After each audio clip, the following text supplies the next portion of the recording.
Well, good morning. It's like March 6th or something. We've had just a stretch of beautiful weather here.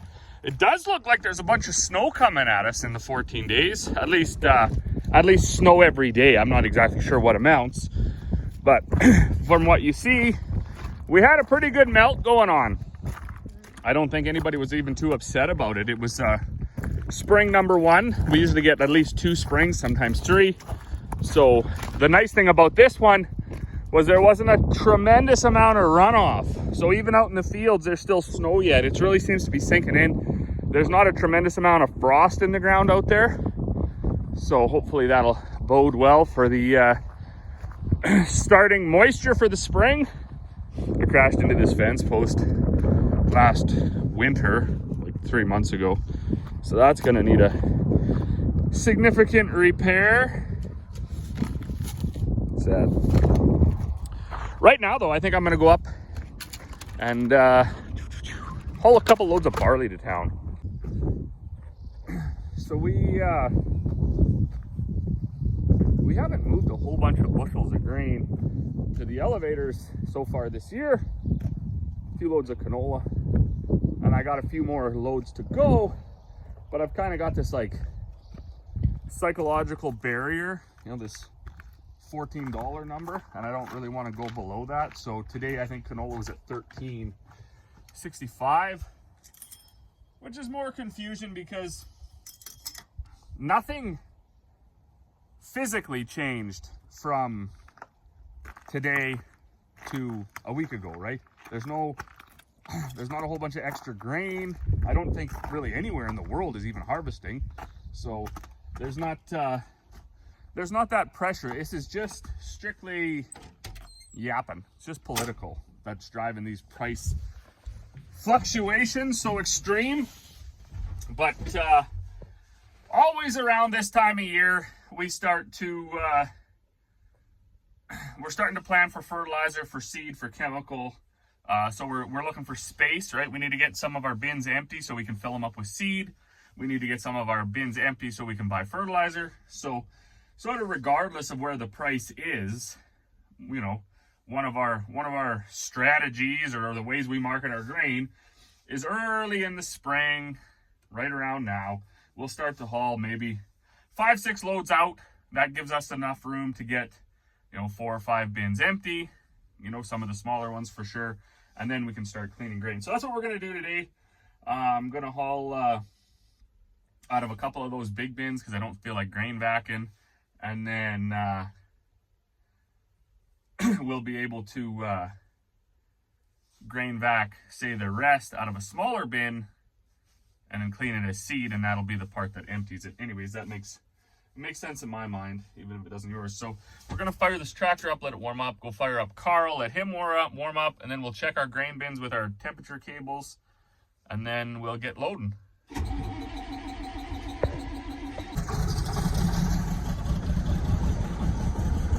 That case is a hard starter too. It's got a terrible transmission system in them.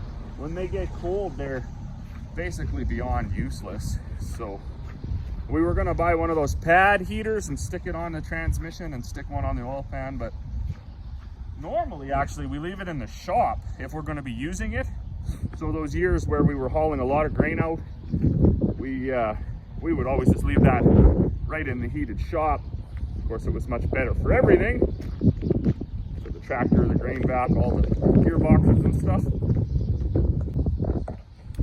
I also had that vac in the shop. I did some videoing of it, but the bolts on the gearbox had broke, so they had to be taken out, new bolts put in, and then there was a bearing gone that holds the shaft for the big drum inside. That was also gone, so that got a bit of repairing.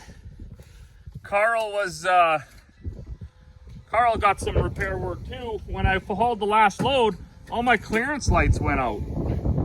But luckily for me, one of the another neighbor actually up the road was a trailer mechanic. So he come over, and within about 25 minutes he found the problem. So then over the next couple days he had to run to town for some lights and things. he was able to get that all fixed up for me. So we definitely try to keep the trucks that are going on the highway, we definitely try to keep them up to par, right? You don't want to be, when you're out in the public, you don't want to be driving junk and breaking down and causing issues. So let's see if this will start. It wasn't plugged in.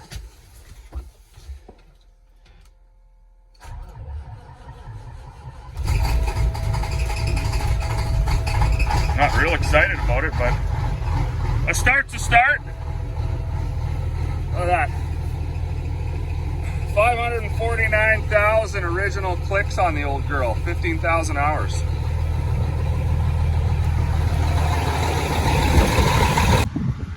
All right, well, we're set up here now.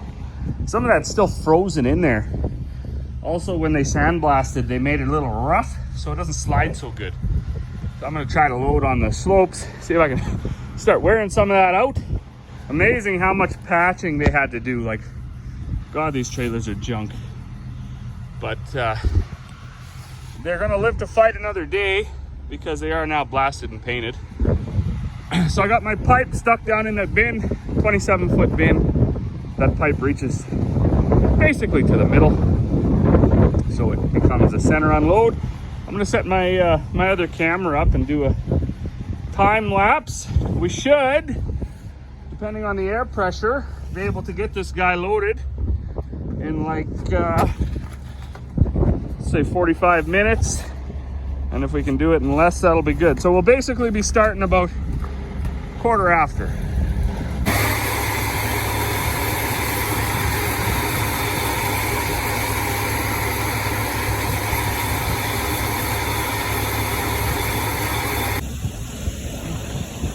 All right, so we are loaded, and I call that, so it was like 40 minutes, I guess. I'm gonna call it 45 because I might have started a tad before quarter after, which isn't the end of the world. A lot of like 8-inch augers are gonna take you 45 minutes to load a Super V. There is a disadvantage. See how it peters out forever? It's that lighting's got to empty. So when you switch trailers, there's like a minute and a half where you're waiting for it to stop drizzling. But anyways, kind of full. Quite surprised at the amount of thistle balls in there. Not really sure where that all come from. I was also worried about my bushel weight. I thought it might be down from the extreme heat, but it's not, because the trailers aren't like, whew, you know, when you have light grain, the trailers are full. Sometimes you even got to get up and shovel. And I also thought they said it was a bit thin, but I don't know. Doesn't look thin to me. Now that's Metcalf barley, and unfortunately they decided that Metcalf barley didn't need to be a malt variety anymore. And I'm not sure why they did that. I think it was just specifically because I like growing it. And they were like, nope, we're not buying that malt anymore. So, from what I understand, there's like a somewhere around a 5 to 10% chance that there's ever a malt market for Metcalf open up. It would be a specialty thing, almost like a craft thing now. So we still didn't make the switch to either a new malt or a feed variety barley. And the reason we didn't do that is because malt for us grows very well. Like even in a dry year or whatever, we basically consider 40, 50 bushels to be a failure. Now, if you're watching this and you're in irrigation country and you're like, yeah, no, 40 to 50 is, that's beyond a failure. We don't get the massive yields up here without buying it. So what I mean by that is you might be able to get that 120 or 30 or whatever, but you've paid for it. But with fertilizer, with fungicides, with whatever, right? That doesn't, and then you got lucky. We've gone years where we've tried quarters and we've say doubled the fertilizer, and and undeniably the yield turns out better. But if you don't get the weather, it doesn't turn out good enough to offset the cost, if this makes sense.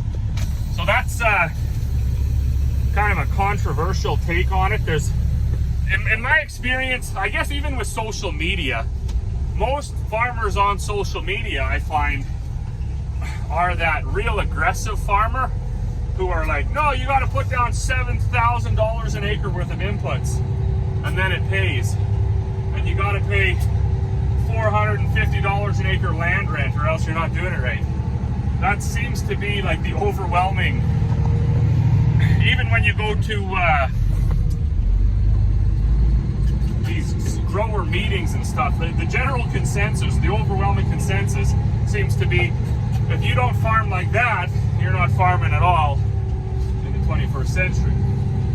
And I just can't see my way to do that. So we do our soil samples, and then we basically fertilize and farm to you know, basically a mediocre crop, and then we kind of let the weather do the rest. We obviously don't want to run into a deficiency program where we start to deplete, but we also can't be farming to try to grow these huge yields that they talk about getting down south. We just don't have the soil type, we don't have the weather, we don't have the growing season, we don't have, there's a lot of factors that we just don't have. So that's a bit of that. That's one of the reasons, like I say, why we don't even switch up the seed type. The last time I checked our seed, oh, I'm getting a buddy or what? Oh, I am getting a buddy. Nice.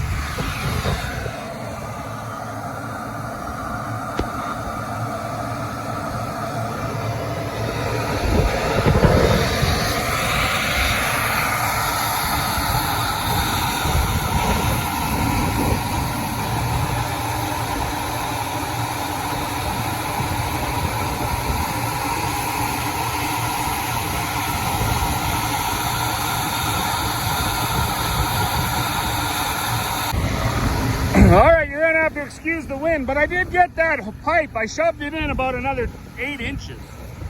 So that seemed to make the difference up. This thing's producing a little more than it was the first load or two.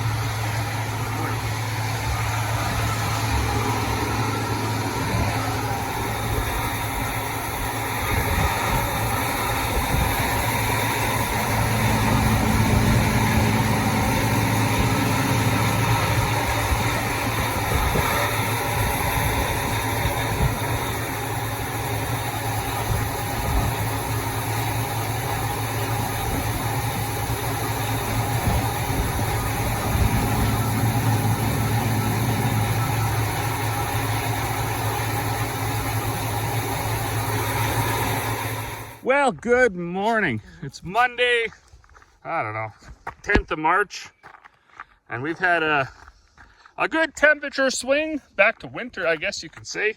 Get like -5 as a high, -6, something like that. Looks like there's a bit of snow on the way, but anyways, that's okay. It's made it super icy around the yard. All the, this is all just glare ice everywhere, so that's fun. Hard on the body. You're kind of walking around straight-legged all day, trying not to fall. You just kind of hobble everywhere you go. And I'm gonna be honest, I had a totally lazy weekend. I didn't do much. Kids weren't at school on Friday.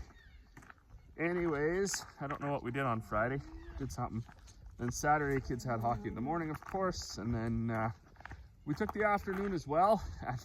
And then this is funny or whatever. I'm not gonna bring it up to complain about it, but I'm just curious. So I'm sub 40, right? I'm still young, but over the night, Saturday night, I woke up and I leaned forward, and I don't know what gave way in the back, like neck, shoulder region, the left side of my body. But yesterday, I could hardly even turn my head. So that's the first time in my life that's ever happened. I've had something going on in the shoulder for quite a few years now. The odd time it would feel like somebody stabbed a knife in there. Never from anything physical, but always from, it used to be really bad reaching back to put your coveralls on. But it was it was hit or miss. It wasn't a constant pain or anything. So I was hoping this morning that maybe this real, I don't even know what to call it. It's not stiff or anything. It's just a crazy sore muscle back there. But I guess what I'm getting at is when does that start for guys? Like, say, I'm still under 40. I'd say it's a little early for that to happen, and especially because, you know, it happened while I was sleeping. Like, you know, so that wouldn't even be you couldn't even say like, oh yeah, I fell off the roof of the shed or something and sound cool that you survived with a little bit of pain. I actually hurt myself sleeping. So not good. Anyways, hopefully that's gone by tomorrow. It already feels quite a bit better than it did yesterday. It was some sore yesterday, I gotta say that. I don't know if we're gonna get much footage of anything done today. All I got to do is make about 8-9 bags, and then I gotta go sweep out my super bees because I'm gonna run up north to my buddy Jeremy's tomorrow and get some peas. I was restacking pallets in here the other day, so that took like an afternoon to try to organize that stuff up. We're gonna start off here with some pig feed. Oops. Slipping and sliding like that is not good for the body either. Good deal. This thing needs an oil change too, but I actually plugged it in last night because I didn't know if it was how cold it was gonna get overnight. All right, well, it's already about 4:30, so I didn't get a whole bunch accomplished today. I was watching the auction sale and was yet again unsuccessful. Probably should have clicked the button, but I got a real problem when it comes to auction sales. The first being I don't go to look, and the second being I'm a coward and I don't like to push the bid button. So anyways, was unsuccessful. But we did get we got the pea seed unloaded, so I had to clean out that auger first. I actually pressure washed it out, that swing auger, so everything was out of there. You don't want to have any contamination with your seed if you can help it at all. And then I got that white truck empty. That was full of barley. There was actually 11 tons on it, believe it or not, of rolled barley. So that was exciting. So I had bagged up 4 more tons of rolled barley with molasses and supplement. And then I cleaned the mill out and bagged up just a ton of straight rolled barley. But now I gotta go. So I gotta go. Hockey's almost over. We have 3-4 more days of coaching, and then we'll be real hard into cleaning grain and all the things that go with that. So anyways, thanks for watching. We'll see you all on the next one.